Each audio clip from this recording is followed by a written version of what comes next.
रानीगंज की जाम की समस्या को लेकर रानीगंज बोरोदो मुजम्मिल शहजादा ने दिया बड़ा बयान। निशाने में लिया रानीगंज चैम्बर ऑफ कॉमर्स और ट्रैफिक विभाग को।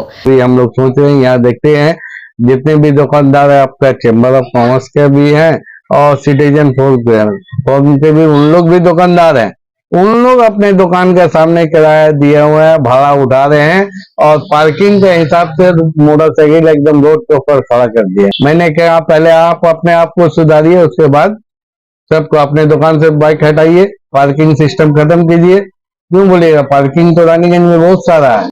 हमारे एमएलए को जनाया गया कि ट्रैफिक हम लोग का बात सुन रहे हैं, खाली बोलने से बोलते हम चालान काटती देखती, चालान कटे दीची। क्या है आगे की जानकारी जानने के लिए चैनल को सब्सक्राइब करें। अगर आप फेसबुक पर देख रहे हैं तो पेज को फॉलो जरूर करें।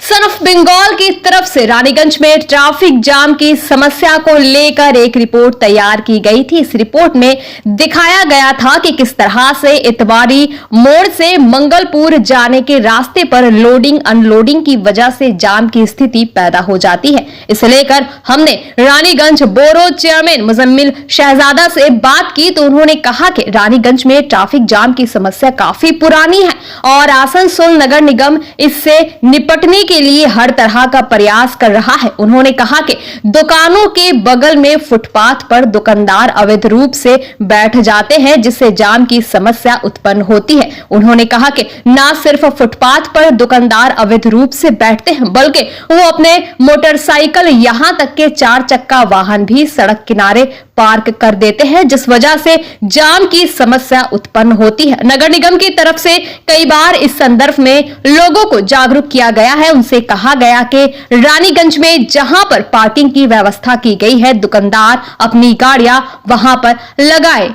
नगर निगम की तरफ से दुकानदारों को जागरूक करने के लिए अभियान चलाया गया। उसके बाद भी अगर सड़क किनारे गाड़ियां खड़ी करने का सिलसिला नहीं रुका तो कार्रवाई की जाएगी। उन्होंने साथ ही इस बारे में उन्होंने रानीगंज चैम्बर ऑफ कॉमर्स और रानीगंज सिटीजन्स फोरम के सदस्यों से भी बात की थी और उनसे भी कहा था कि इन दो संस्थाओं में ऐसे कई सदस्य हैं जो खुद व्यापारी है। साथ ही उन्होंने और क्या कहा जानेंगे विस्तार के साथ। आपको बता दें कि इस बारे में वो मेयर विधान उपाध्याय और रानीगंज के विधायक तापस बैनर्जी से लगातार संपर्क में है और बहुत जल्द रानीगंज में ट्रैफिक जाम की समस्या दूर कर ली जाएगी। वहीं इस बारे में जब हमने रानीगंज चैम्बर ऑफ कॉमर्स के अध्यक्ष रोहित खैतान से बात की तो उन्होंने कहा कि प्रशासन और बोरो कार्यालय की तरफ से रानीगंज में जाम की समस्या को दूर करने के लिए जो भी कदम उठाए जा रहे हैं, रानीगंज चैम्बर ऑफ कॉमर्स उसका स्वागत करता है। उन्होंने कहा कि रानीगंज चैम्बर ऑफ कॉमर्स ने हमेशा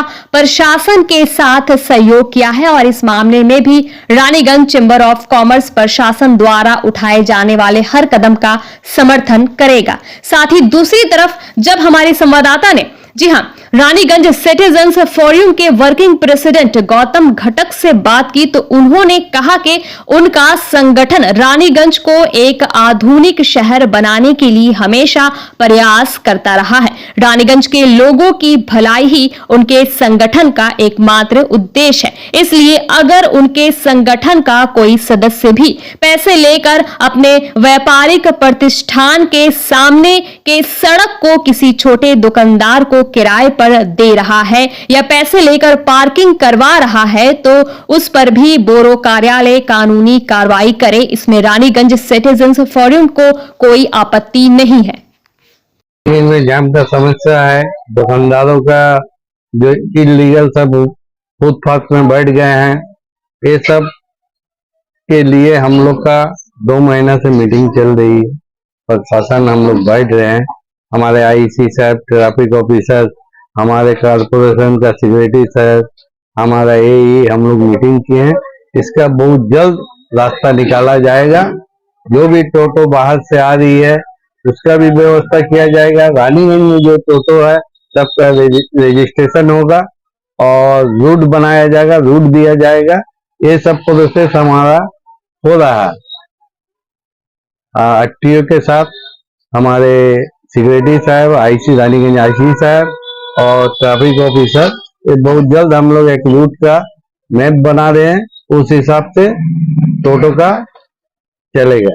और NSB रोड जो है NH, उसमें अलाउ नहीं होगा टोटो का।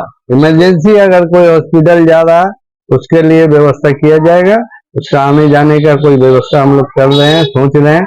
इमरजेंसी जो मोहल्ला से निकलती है टोटो पेशेंट को लेके, यहाँ तो बहुत 10-12 हॉस्पिटल है रानीगंज में, तो किस तरह से जाएगा? रिक्शा तो चलता नहीं है, टोटो से जाएगा। और टोटो के लिए जितने सारे हॉस्पिटल है रानीगंज में सब NSB के ऊपर में है। अब रॉयल केयर लीजिए, आनंदो लोग लीजिए, BM सर्च बोलिए, आई हॉस्पिटल बोलिए, सारे हॉस्पिटल आपका के लिए हम लोग बहुत चिंता सोच रहे हैं। और बहुत जल्द हम लोग चैम्बर ऑफ कॉमर्स के साथ बातचीत हुई है, आपका सिटीजन फोरम के साथ बातचीत हुई है, इसका रास्ता हल निकाल रहे हैं हम। बहुत जल्द हल निकल जाएगा इंशाल्लाह। अभी देखिए रानीगंज एक ऐतिहासिक शहर है, बहुत पुरानी शहर है। ये 4 किलोमीटर के अंदर में ये शहर है। ये इसी दायरे में सब कुछ यहाँ पे है। आपका स्टेशन है, बस स्टेशन है, मार्केट है, मंडी है हमारे यहाँ।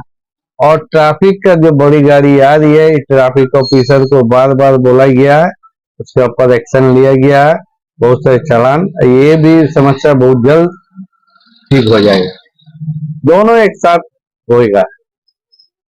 आशा रखते हैं हमारे मेयर साहब, हमारे MLA साहब इसके लिए बहुत सोच रहे हैं। और फुटपाथ के बारे भी हम लोग सोच रहे हैं। यहाँ देखते हैं जितने भी दुकानदार है आपका चैम्बर ऑफ कॉमर्स के भी हैं और सिटीजन फोरम के भी, उन लोग भी दुकानदार हैं। उन लोग अपने दुकान के सामने किराया दिए हुए हैं, भाड़ा उठा रहे हैं और पार्किंग के हिसाब से मोटरसाइकिल एकदम रोड के ऊपर खड़ा कर दिए। मैंने उन लोगों का आए थे, उन लोग इसी समस्या के लिए मैंने कहा पहले आप अपने आप को सुधारिए, उसके बाद सबको अपने दुकान से बाइक हटाइए, पार्किंग सिस्टम खत्म कीजिए। क्यों बोलिएगा? पार्किंग तो रानीगंज में बहुत सारा है, आप वहां लगाइए ना। आपका गिरजापाड़ा में स्टेशन में है 2 पार्किंग, गिरजापाड़ा में है, एक नई खुल रही है, उसका व्यवस्था किया जा रहा है, वो भी चैम्बर ऑफ कॉमर्स के अंडर में है। जो नई पार्किंग हो रही है आपके नेताजी स्ट्रीट के सामने। और बड़ी गाड़ी के लिए इसके ऊपर हमारे MLA को जनाया गया कि ट्रैफिक हम लोग का बात सुन रहे हैं। खाली बोलने से बोलते हम चालान काटती देखी, चालान कटे दीची, गाड़ी रोड के ऊपर पार्किंग किया हुआ, सारे दुकानदार लोग कार 4 व्हीलर भी पार्किंग करके रखता है। थाना पानी के सामने देखते हैं लोडिंग अनलोडिंग होता है, एक बार में 4 गाड़ी लगी रहती है, इससे तो जाम होगी। और उसके अलावा सब दुकानदार बाहर निकाल दिया, जब फुटपाथ चलने के लिए जगह है ही नहीं। तो हम लोग इसके ऊपर एक बार वार्निंग दिए थे, फिर निकल के वार्निंग दिया जाएगा और उसके बाद कोई व्यवस्था एक्शन लिया जाएगा। इसके एक वक्त हम लोग कुछ रिपेयरिंग कर दिए थे, जहाँ स्टोन डस्ट का जरूरत था, डस्ट दिए थे। दुर्गा पूजा था, काली पूजा, छठ पूजा, उसके बाद इतनी बारिश हुई कि सब रोड बह गया। जितने हम लोग काम किए थे सब बह गया, बारिश पर बारिश हो रही है। आप लोग देख रहे हैं, आप लोग तो हर तरफ घूमते हैं। और हमारा ये रास्ता का टेंडर कॉल हो गया, वर्क ऑर्डर निकलने का देरी है, उसके बाद हम लोग हाथ लगाएंगे। सन ऑफ बंगाल के माध्यम से हर खबर आप तक सबसे पहले पहुंचाई जाती है। सन ऑफ बंगाल जहां यूट्यूब, फेसबुक और वेबसाइट हर जगह पे है। हमारे यूट्यूब पे आप देखिए सन ऑफ बंगाल की खबरें। इसके अलावा सब्सक्राइब कीजिए, फेसबुक पे जाइए, फेसबुक पेज को फॉलो कीजिए। इसके अलावा हमारे वेबसाइट पर भी जाकर आप देख सकते हैं हर तरह की खबरें सबसे पहले। जी हाँ, हमारा वेबसाइट है www.sonofbengal.in। धन्यवाद।